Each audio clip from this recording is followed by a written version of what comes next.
शेरू क्या हाल है सर? ठीक। कैसे गुजर रही है? अच्छी गुजर रही है सर। आप बलूचिस्तान में रहे हैं और बलूचिस्तान की सियासत का आपको पता है। ये जो अख्तर मेंगल ने इस्तीफा दिया, हाँ, अख्तर मेंगल को इस्तीफा नहीं देना चाहिए और ये बुरा है। इन हालात में अख्तर मेंगल एक बड़ा पॉलिटिकल फिगर है नेशनल और ख़ासकर बलूचिस्तान में, और सरदार है तो ये कमगोश शख्स, लेकिन इसके अपने असूल हैं और चीफ मिनिस्टर रहा 97 से 98 तक, और फिर इसको यही नवाज शरीफ प्राइम मिनिस्टर था। फिर कुछ डिफरेंसेस थी बीच में, इस्टेब्लिशमेंट का रोल था, तो इसको हटा के फिर वो लगा दिया था, जान जमाली को चीफ मिनिस्टर बनाया था। और मुझे याद है इसका दो दौर था। ये जो BSO के एक्टिविस्ट थे काफ़ी वेल प्रिविलेज थे, लेकिन अख्तर मेंगल शरीफुल नफ्स इंसान है। और अख्तर मेंगल बलूचिस्तान नेशनल पार्टी का हेड है। इसकी पाकिस्तान की इस्टेब्लिशमेंट से और सियासत से डिफरेंसेस हैं, और इनके साथ ज़्यादती भी हुई। इसका बाप सूबा बनने के बाद पहला इलेक्टेड चीफ मिनिस्टर, और भुट्टो ने उसकी कैबिनेट को सैक कर दिया और फिर उनको जेलों में रखा। फिर ज़िया-उल-हक ने आके वो केसेस ख़त्म किए, और हुई तो उनके साथ ज़्यादती। जो पहला मिसिंग पर्सन है वो इसका छोटा भाई था असद, और वो असद फिर कराची में मारा गया था, और यही मिलिट्री एक्शन में कमांडो का एक्शन था, कहते ये हैं। अब बाकी तो रब को पता है। लेकिन अख्तर मेंगल की अच्छी बात ये है, जो मैंने उसको स्टडी किया, ज़ाहिर है मैंने पॉलिटिकल साइंस का प्रोफेसर वहाँ पढ़ाया रहा, लिखा। वो कहते हैं, और यही वजह है कि इसकी इंसर्जेंट्स के साथ डिफरेंसेस हैं, वो कहता है कि ballot is better than bullet. बल्कि इसने तो रिकॉर्ड पे कहा है कि वो मुझे भी गद्दार समझते हैं और इस्टेब्लिशमेंट भी मुझे बुरा समझती है। इन्होंने उसको कहा कि आप ये इंसर्जेंसी इन चक्रों में न पड़ें, आए बैठें और इलेक्शन का बाइकआउट न करें, इलेक्शन लड़ें। लेकिन ज़ाहिर है अब जो इस वक्त बलूचिस्तान की सिचुएशन है, शेरू बलूचिस्तान की बहुत बुरी सिचुएशन है। बलूचिस्तान के जो इस वक्त हालात हैं वो कभी नहीं रहे। आप जा नहीं सकते हो। इतना बड़ा ब्रिज था ब्रिटिश ज़माने का, ब्लोन इनटू पीसेस, और मैं समझता हूँ उसको ब्लो करने के लिए भी पूरी प्लानिंग हुई होगी। Where is government and law enforcement agency? Balochistan का बहुत बुरा हाल है। बलूचिस्तान जो है ना वो 3 हिस्सों में डिवाइडेड था। ब्रिटिश बलूचिस्तान जो पठान बेल्ट है प्रीडोमिनेंटली, देन नेटिव बलूचिस्तान वो जो 4 स्टेट्स थी, और फिर लीज्ड एरिया वो भी ज़्यादा बलोचों के इलाके थे, खाना अफकालात के जो अंग्रेज़ों ने लिए। तो जो ज़्यादा है बेल्ट वो बलोच बेल्ट है, and Baloch a bigger force. Baloch जो कंप्राइजिंग बरावी, तो लैंग्वेज डिफरेंस है बट दे आर वन।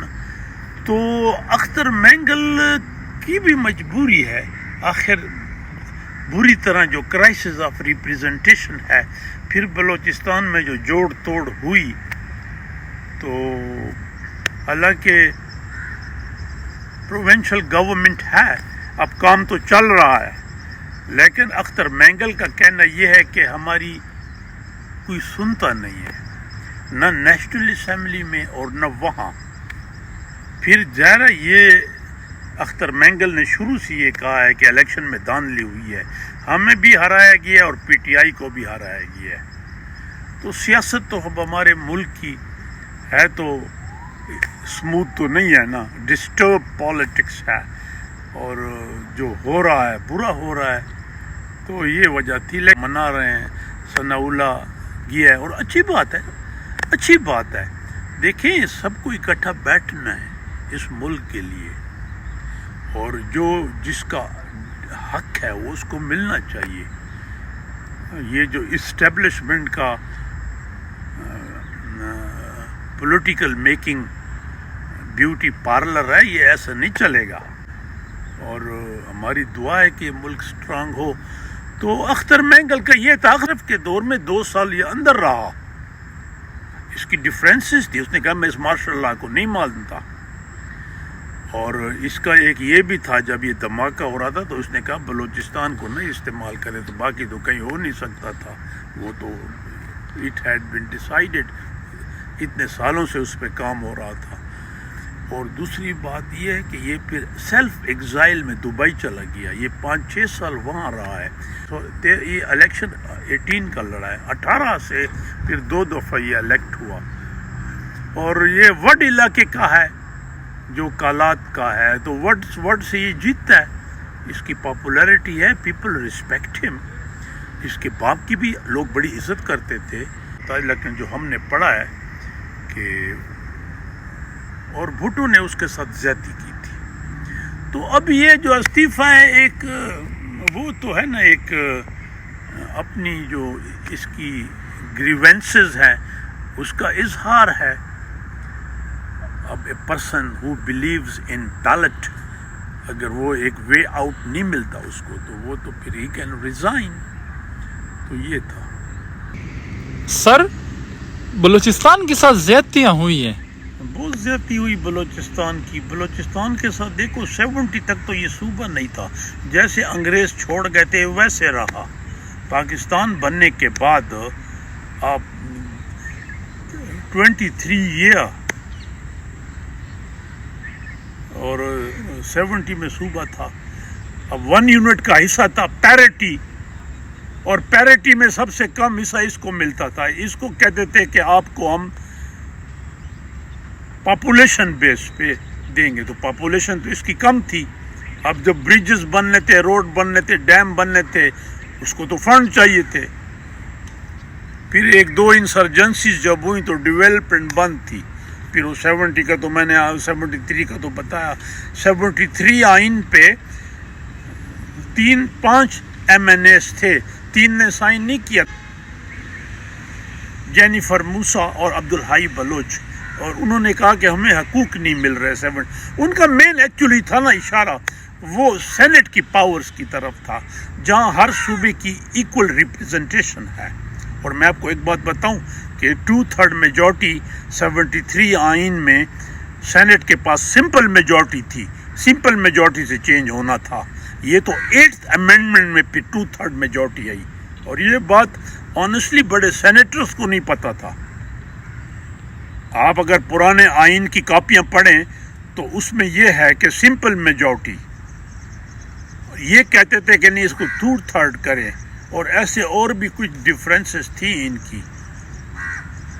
یہ جو انگریز نے بلوچ کے بارے میں کہا تھا نا وہ صحیح کہا تھا کہ اس کو قابو کرنے کے لیے ریسپیکٹ بلوچ. تو 47 سے آج تک اگر آپ غور سے اسٹڈی کریں غور سے جو تو ان کو نہ وہ حقوق ملے اور نہ وہ رسپیکٹ ملے. اب یہ نواب تو کی ڈیتھ تو آپ کے سامنے ہے نا. نواب بگٹی کی کوئی پرانی بات تو نہیں ہے. کوئی الیگزینڈر گریٹ کا زمانہ نہیں تھا. تو ابھی کچھ سال پہلے ہوا 2006 میں جس طرح اس کو مارا گیا. اور he became then a hero. Being a sardar became a hero. اور ظاہر ہے اس کی ڈیتھ جو ہوئی ہیروئک سینس میں. تو مطلب یہ تھا. اور دوسری بات یہ ہے کہ تعلیم کے لیے جتنی فنڈ چاہیے تھے سردار تھے. they were administratively اور financially weak. democracy strengthened them. لیکن overall ان کی ڈفرینسز تھی. تو بلوچستان کی جو سچویشن ہے یہ ایڈریس ہونی چاہیے. it's suffering from crisis of penetration and representation. اور یہ ڈیٹیریٹ کر رہی ہے. تو یہ ایڈریس ہونا چاہیے.